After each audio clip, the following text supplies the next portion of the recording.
kung may simbolo ang extreme na katapangan ng mga Batanggenyo?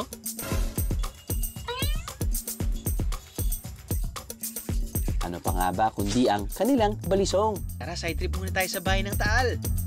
Pakita ulit natin yung mga iba't ibang klaseng balisong na ginagawa nyo at binibenta nyo dito. Siguro, simulan na natin sa pinakamaliit at papunta tayo sa pinakamalaki. Pwede. Sige po. O, ito yung aming pinakamaliit na balisong. Para saan po yung pinakamaliit na balisong na yan? Pangtanggal po ng pimple? Pangtanggal ng dumi sa... Bali, pang ano lang to, yung pang akit sa mga ating mga Parikyano na pag nakikita nila ay talaga naman sila ay natutuwa rin. Kapag nakikita dahil ito yung pinakamaliit naming balisong na lumabas dito sa Baryong Balisong. Sa Balisong. Okay, at pwedeng maging keychain rin siguro yan or whatever, no po? Opo. Ganyan po hugis ng mismong blade. Ano pong ibig sabihin niya? Yan po ang tinatawag po natin na Chris. Chris. Opo. Siguro naman sir, ito na yung pinakamalaking balisong na meron kayo. Bale, sir, hindi po ito yung pinakamalaki. Kung saan po, ito po yung kanyang anak pa lang.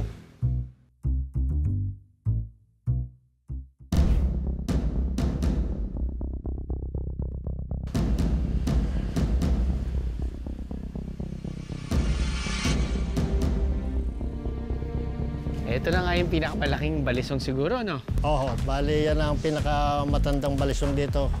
Siguro nasa 35 years na yan. Ano pong tawag nga dito? Ito yung pinaka-lock niya. Pinakalock, okay. Parang sa balisong din yung mga naka-display namin. Ang bigat!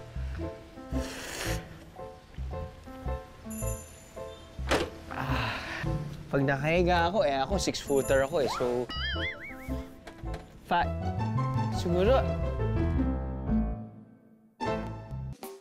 I am the meeting is a biyahe. All you gotta do is just subscribe to the YouTube channel of GMA Public Affairs and you can just watch all the Behind the Drew episodes all day, forever in your life. Let's go! Yeehaw!